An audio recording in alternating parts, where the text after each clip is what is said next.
In 2004, Animal Planet and Channel 4 released a docufiction film about the history of dragons. It's gone by the titles The Last Dragon and Dragons, a Fantasy Made Real.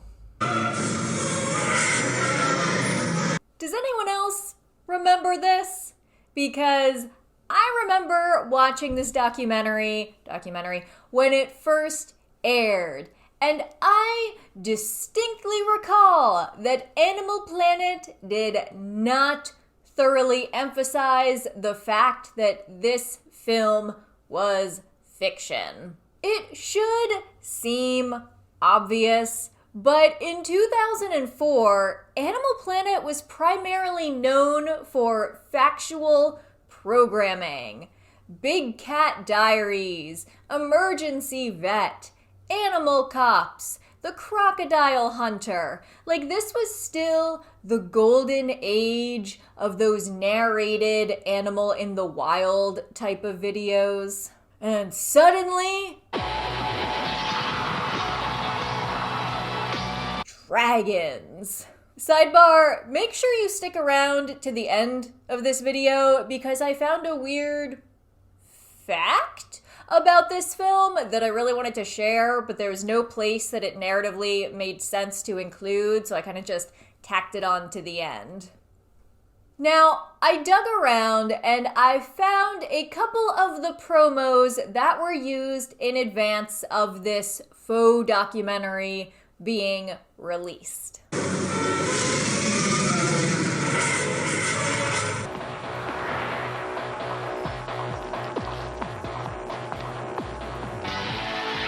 Dragons, a Fantasy Made Real.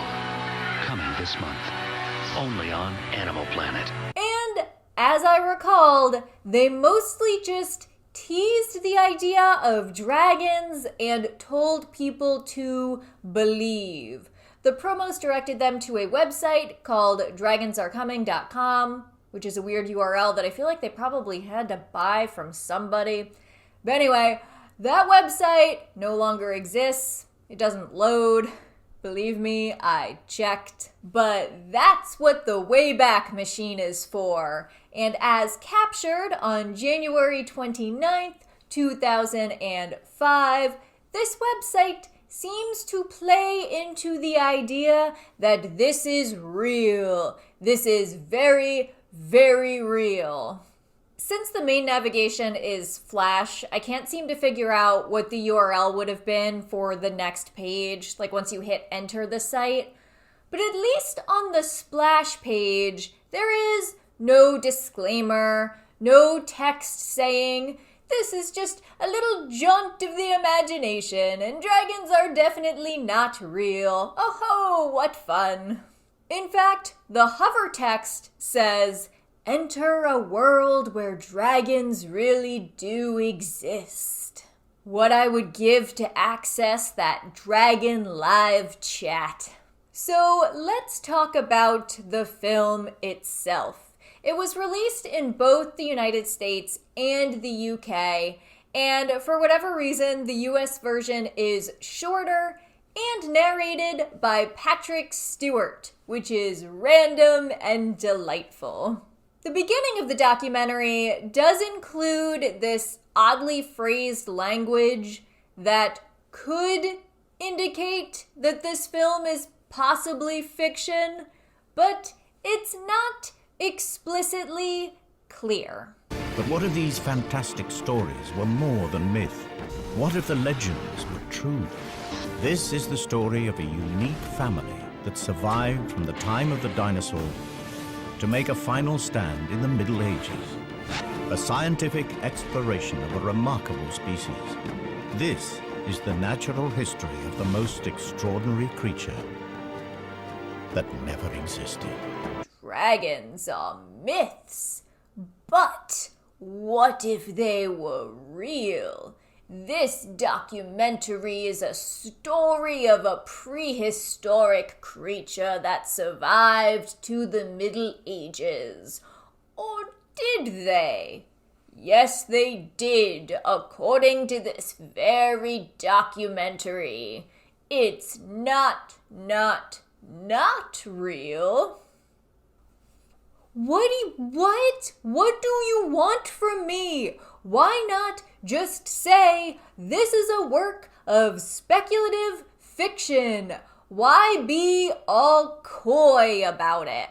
And considering that this type of speculative fiction was not Animal Planet's modus operandi, it is just very confusing.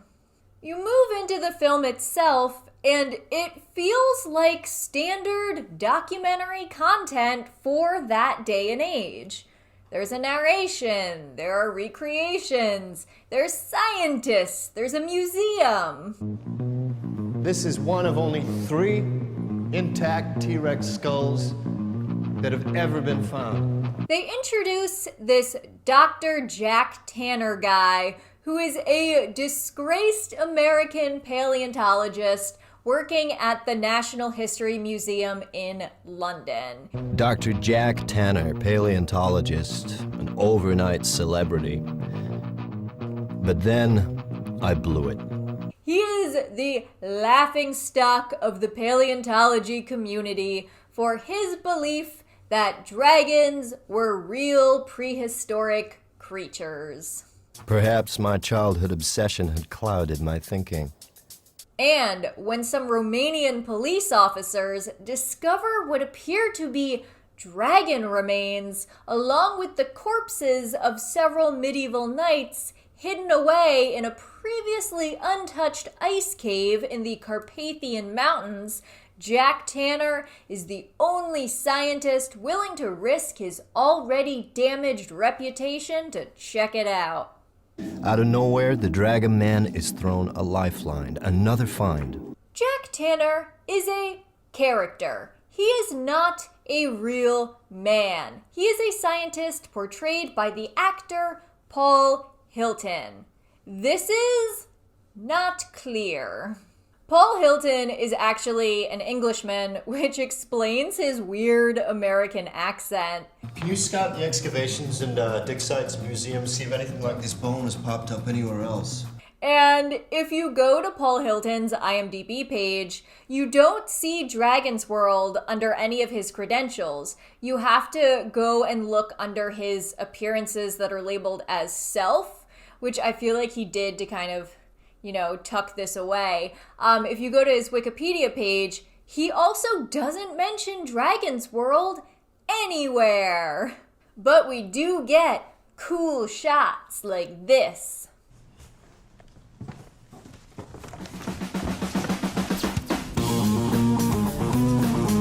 There is a subplot, in addition to Dr. Jack Tanner's quest, that shows a recreation of Montana from 65 million years ago. And a T-Rex is trying to attack a baby dragon, and the baby dragon's mom has to come in and fight the T-Rex. And she wins, and the T-Rex dies, but the mom dragon is so badly injured that she also dies, and the baby dragon is left all alone. Now let me tell you, I cried. This documentary proposes that dragons were capable of flight because unique bacteria within their digestive system was able to produce hydrogen. Hydrogen. It's 14 times less dense than air. It's odorless, colorless. You put hydrogen in a balloon, what happens? It floats away, right? And chewing platinum is what let them breathe fire. Platinum is not just a precious metal, it's also a catalyst. None of this is uncommon in fantasy worlds. There was a speculative fiction novel released in 1979 called The Flight of Dragons, which was actually later smushed with the book The Dragon and the George and made into the animated film called Flight of Dragons. But anyway, The Flight of Dragons was the first to suggest that producing hydrogen is what enabled dragons to fly. In Anne McCaffrey's Dragon Riders of Pern series, the dragons chew a special type of rock that enables them to breathe fire. And the dragon mating ritual that we see in this documentary is really similar to what is described in Anne McCaffrey's novels. I also want to reiterate that while the effects in this documentary, like the dragon corpse and the ice cave and everything, look really fake now, for 2004, this was actually pretty good. Like, they spent money making this. I remember watching it and thinking, this is fake, right? Like, this has to be fake. This can't be real. But is it? There's no way this paleontologist built a system on the fly to test the combustibility of platinum when he's got a rapidly thawing corpse to autopsy. There's a twist, though, part of the way through, so spoiler alert. Well, it turns out that the meteor that killed the dinosaurs did kill the dragons. It just killed the land dragons. And there was another type of aquatic dragon that survived. At the time of the KT catastrophe, the prehistoric dragon had a cousin, the marine dragon. So, before the meteor, there were land dragons. And then some of the land dragons evolved into marine dragons because reasons. As they evolved, their flight bladders became swim bladders. And then the meteor hit, and then some of the marine dragons eventually evolved back into land dragons, again because reasons. But some of the marine dragons stayed marine dragons and then potentially became the basis for sea monsters. So the medieval dragons were not actually directly descended from the original land dragons, but they were descended from the marine dragons that eventually evolved back into land dragons.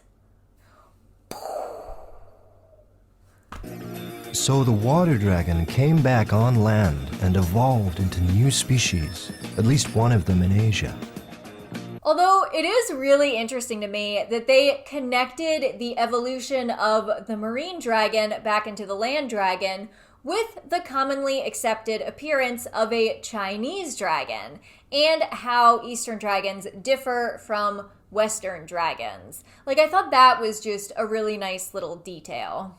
I will say that the idea of dragons as a real historical animal is not that crazy to me. Like, dragons in the mythological sense as these princess kidnapping, treasure hoarding, telepathic magical creatures, like, that's pretty far-fetched.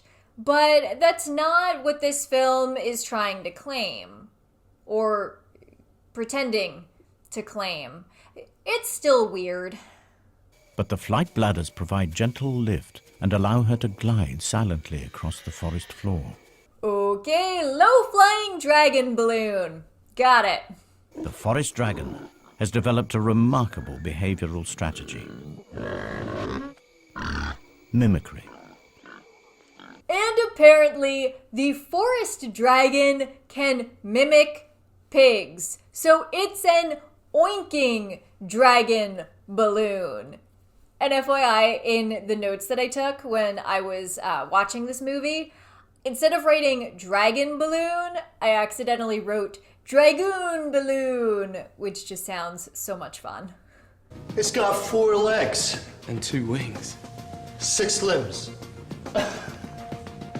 No vertebrate that ever lived has 6 limbs. You can tell that this movie was made by scientists because Jack Tanner is shocked to discover that the dragon had 4 legs and 2 wings. Not this dragon. It's got 6. It can't be a fake. Not now. This is clearly just some zoologist like nerding out over the idea of a 6-limbed vertebrae, because no normal person would look at the dragon myth and ignore the whole fire-breathing thing and say, What? A creature with 6 legs and a spine? But how can this be? Also, small tidbit, but I love this scene transition.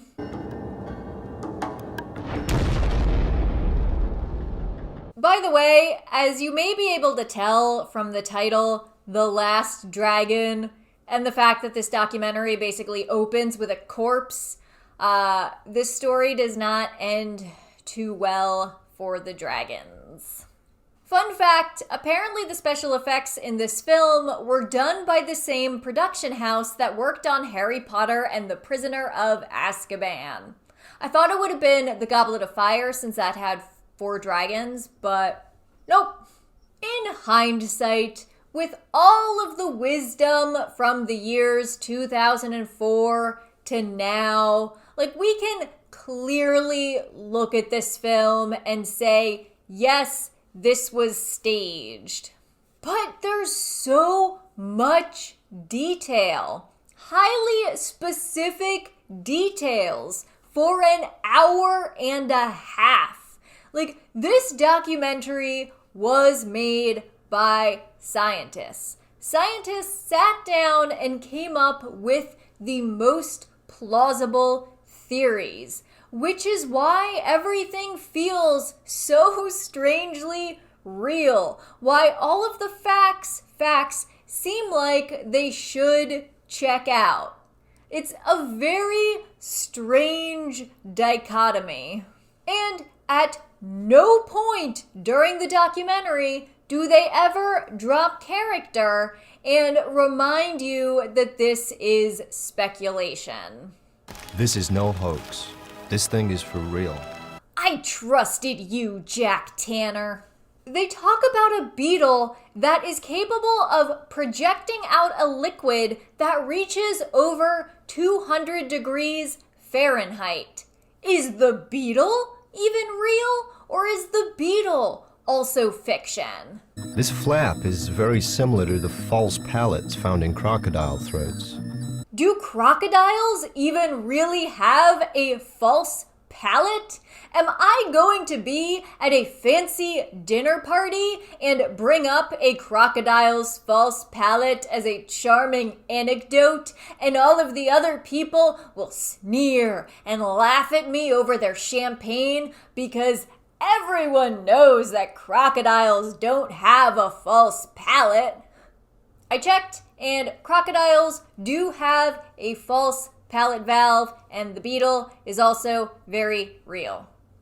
Even the New York Times review of the film points out how surreal it is. They make the comparison to the War of the Worlds radio broadcast, which is probably the most famous example of a piece of speculative fiction that was played so straight that people thought aliens were really attacking. I think there was more coverage that came out around the time the film was released, but it is really hard to track down now.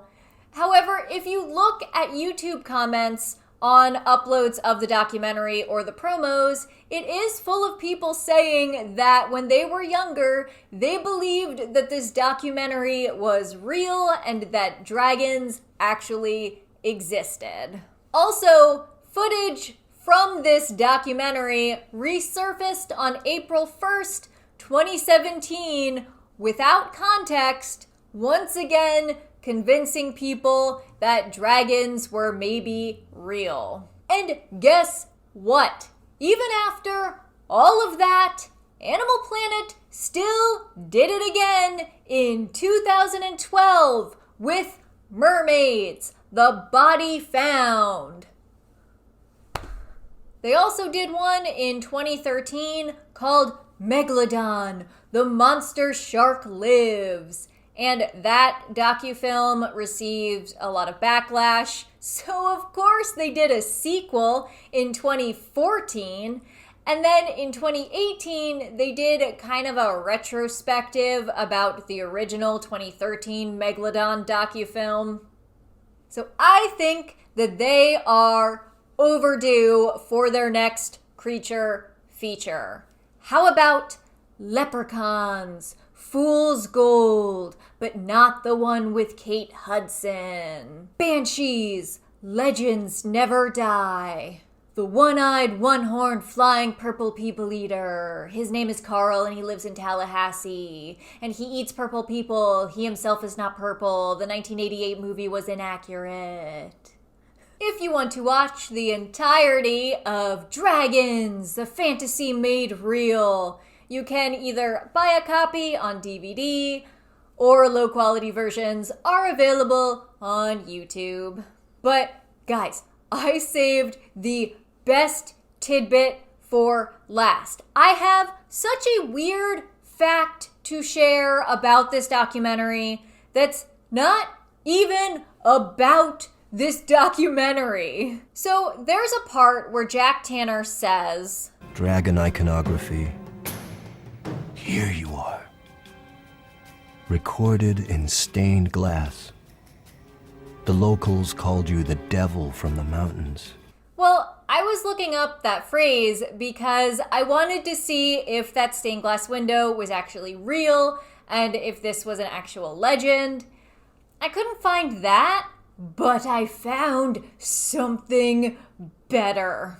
A death metal band from Norway named Keep of Kalesen released a song in 2010 called Dragon Iconography. Let's look at the first couple lines of that song. Here you are, recorded in stained glass, the devil from the mountains. These 4 men from Norway watched this fake documentary in 2004 and released a song 6 years later using the exact words that Jack Tanner spoke in this one scene. And I looked into it and I can't find any acknowledgement whatsoever of the connection between the documentary and this song. I don't know what else to say after that.